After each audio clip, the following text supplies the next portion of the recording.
welcome back to the Citizen channel. We're all staying safe and well on one of our little Keeping City Safe specials. Yes, and we're talking about a legend today, not necessarily a City legend, but we're talking about a goalkeeping legend. Not for us, but yes, he was with us. So we're going to have a talk, of course, about David Andrew SEAMAN. That's his full name, his middle name as well, Daz. That could have been a nickname, couldn't it? MBE, is it, as I'm recording this, and he was born on the 19th of September 1963. So let's have a look at his, brief stay at City. We'll have a look at that, please. If you are new to the channel, please push that subscribe button, push the bell notifications. It'd be great to have you on board.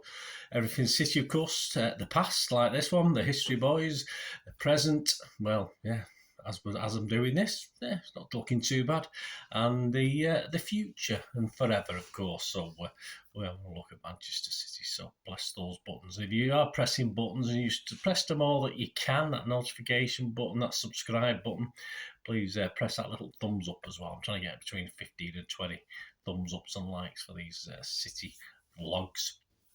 I would be very, very appreciative. Thank you very much. Right, let's get on with this then. So David SEAMAN. Yeah, he didn't stay long with City, but he joined City at a pretty important time. Yeah, so of course, whilst we're looking at David SEAMAN, we'll have a look at the season, or half a season, shall we say, that was with us.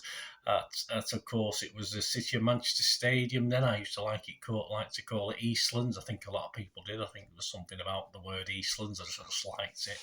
But obviously, it came to us as we were settling in our very first season at Eastlands, and it was imperative that, of course, he followed on from Peter Schmeichel, that City in the Premier League, in the top division, had another experienced keeper between the sticks. And yes, this was the choice.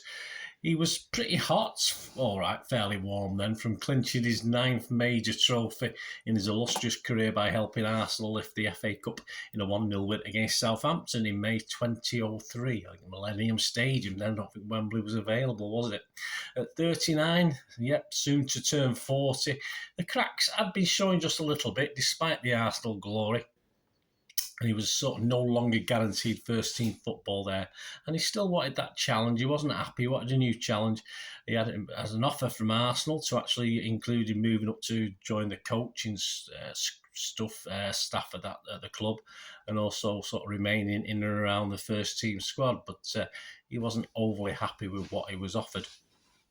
And of course, he was the England team. He was also the England team goalkeeper, where he was getting a lot of stick for certain errors. His last game for England was his 75th cap against Macedonia in 2004, Euro qualifier. Macedonia Euro qualifier for the 2004 Euros, and he played it in October 2002, so the season before he joined City. He was beaten in that game. Little ricks, little problems occurring by a corner that went straight in, and that was enough for him to be dumped by Mr. Sven-Goran Eriksson. Of course, ironically, it will soon be another City keeper that will take his spot. Of course, David James. For Arsenal, far better defensive unit, granted, than England, and certainly a far better defensive unit than City had at the time. He was still capable of pulling off cracking saves. One or two were mentioned in that last season that he spent at Arsenal. He got a lot of cracking. It was a semi-final of the FA Cup where he pulled out a cracking save for that one. But the odd ricks that any keeper would normally have in a club career, as they do, began to increase as the years and the games ticked by, and of course the pressure he was coming under playing for England as well. But this didn't stop old Kevin Keegan making the approach for him with Schmeichel. He'd actually played in some friendly games, Schmeichel, before the season, but he decided to hang up his glove despite playing in those pre-season games. And Keegan was well aware of David SEAMAN not being very happy with Arsenal and what they were offering him as a package. And it was, of course, another chance for us, wasn't it? Another chance for us, the City fans, to sing England's number one to our keeper, which we've done once or twice before that.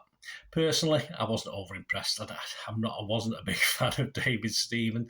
And I hold a grudge. Any of you guys listen to my vlogs, I do hold grudges with certain things. I still hold a grudge against SEAMAN going back to 1999. So when he joined us, it was still fresh in the memory And that so-called wonder goal he let in against Ryan Giggs in the FA Cup semi-final at Villa Park. Wonder goal, my ass. All old Seaman had to do was actually stand up, and the bloody shot would have hit him right in his big nose. It was just poor keeping. He sort of kept fairly low for those but shots sort of from the angle, which you've got to cover your options. But for a big bloke, he was just always for me, as an ex-keeper, not anywhere near his standard, of course. He always kept himself too low for it and didn't have a chance to react quick enough. But hey, yeah, I've still not got over it 24 years later as I'm recording this, never mind in 2003 when it was still very, very fresh, of course. So there you go. I wasn't overly impressed, but I was willing to give him the benefit of the doubt, let's say.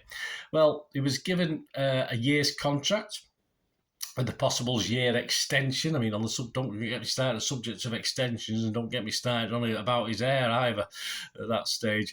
On choosing City over Birmingham City and Spurs, he said, "I believe I can play an important part in helping Manchester City establish itself as a contender for trophies." After signing for City, he allegedly made a phone call, which he later cooled on this in an interview later on.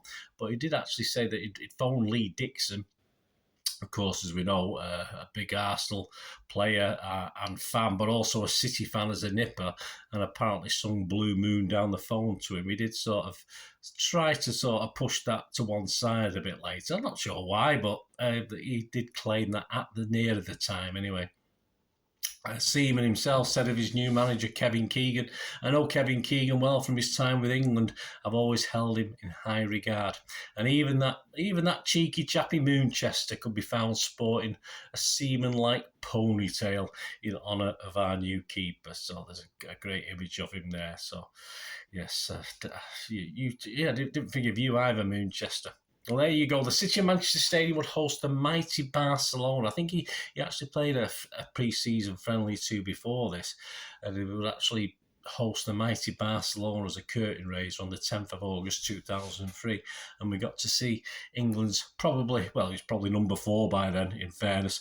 And would you believe it, in a 2-1 win? Yeah, the goal he let in was very Giggs-esque for me. If you go back and watch it, guys, it's on YouTube. He goes quite low down, and the shot goes into the roof of the net. So how I did laugh on the front row of the East Stand, I probably didn't. Seaman was disappointed. Yeah, not that he didn't save the shot and let me down personally yet again, but apparently he was looking forward to the City fans giving him a rendition of Bluemoon, but we didn't. I was at that game. My memory fades as to why that wouldn't have happened. It'd be very odd that you don't get at least one of it in a match, but perhaps he wasn't listening. Perhaps he was too busy concentrating on the game. I'm not too sure. But no sooner had we beaten the Giants of Spain that 4 days later, we were back in European action at the City of Manchester Stadium in the first leg of the UEFA Cup qualifying round. Yeah, we got in through the fair play. We hadn't got in through being up the table or anything like that. And of course, we were playing the might of Wales, weren't we, with Total Network Solutions, and our first competitive Euro game for, I think it was 24 seasons. So it's well worth the effort to get along to both. Some people didn't, and I did. Seaman, of course, was no stranger to the UEFA Cup. He'd lost on penalties in the final with Arsenal. I bet he died under all of them as well. Stop it, but sorry, that's it now. I will stop. I won't go on about it. Not bang on about it. I'm not going to say anything more about that. The return leg will be at the Millennium Stadium, as TNS's ground was far too small. And although a new ground for us Blues to visit, he'd already played there 3 times in cup finals, winning 2 and losing 1. Anyway, Seaman had a relatively easy introduction, with the Welsh managing only one long-range shot at him, and he started with a clean sheet. And yes, he was happy, and he actually applauded the fans as he was serenaded.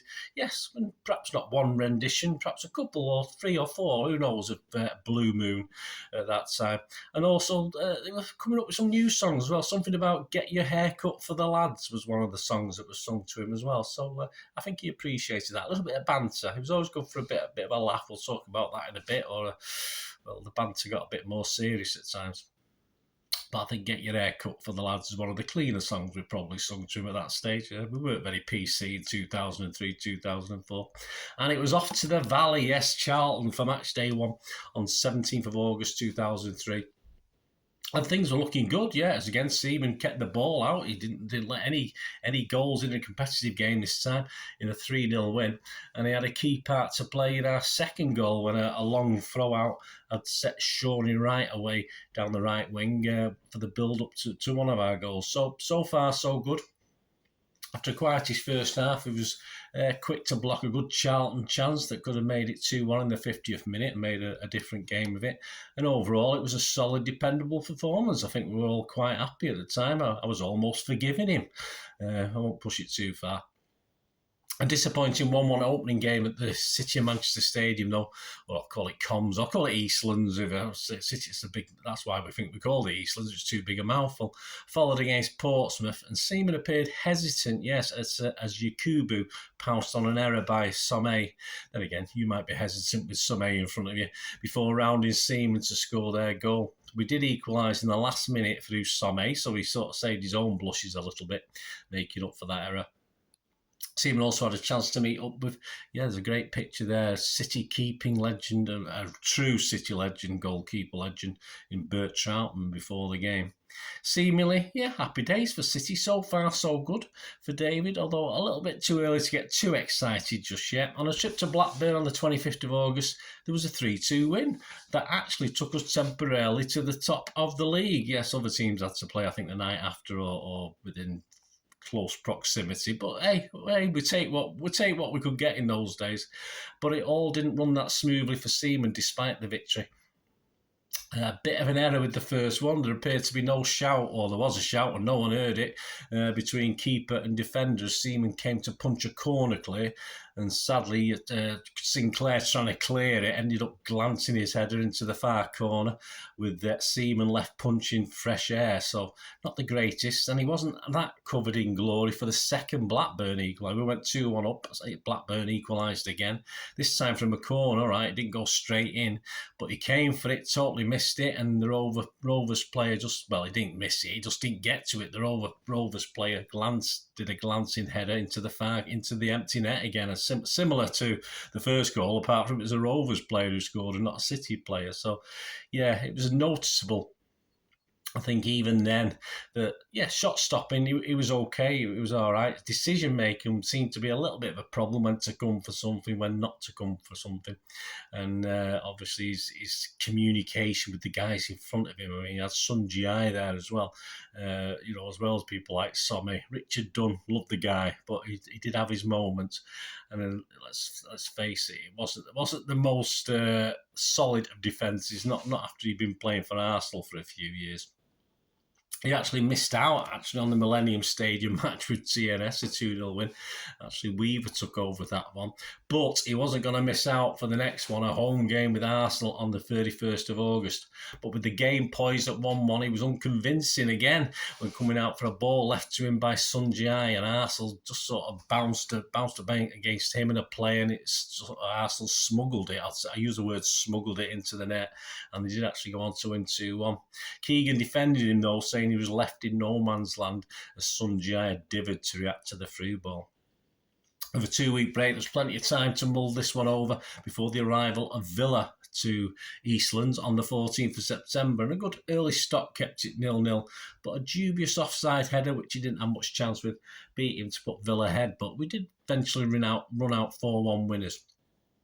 A day after his 40th birthday, City were at Fulham on the 20th of September. Another Seaman mistake had him rushing out of his goal and totally missing his kick, which allowed some bloke I've never heard of called Saha, I don't know who he is, a free run to goal, and for Fulham to go ahead 2-1 before a last-minute equaliser saved David, Seaman's and our blushes. Seaman was beginning to understand what being a City player was. He said himself at the time, he had commented that we look capable of beating any team at one moment, and then the next we look like favourites for relegation. Typical City, David, you should know that. There's no doubt that after the years of an exceptional Arsenal backline, this was a bit of a shock to the system. Right, join me please in part 2, where Keegan will have to defend him. He'll have to defend him against criticism, and an early injury at Fratton Park in early 2004 confines Seaman, or convinces Seaman as well, never mind confines him, convinces Seaman to hang up his gloves. So join me for that. Please share any memories you've got of David Seaman. It'd be great to hear from you. Hope you enjoyed that, and leave all your comments. It'd be great to hear from you, and please look out for part 2. Thanks for watching, guys. Until we meet again, that's one thing, don't I? Please stay safe, Blues. Come on, City. Bye for now.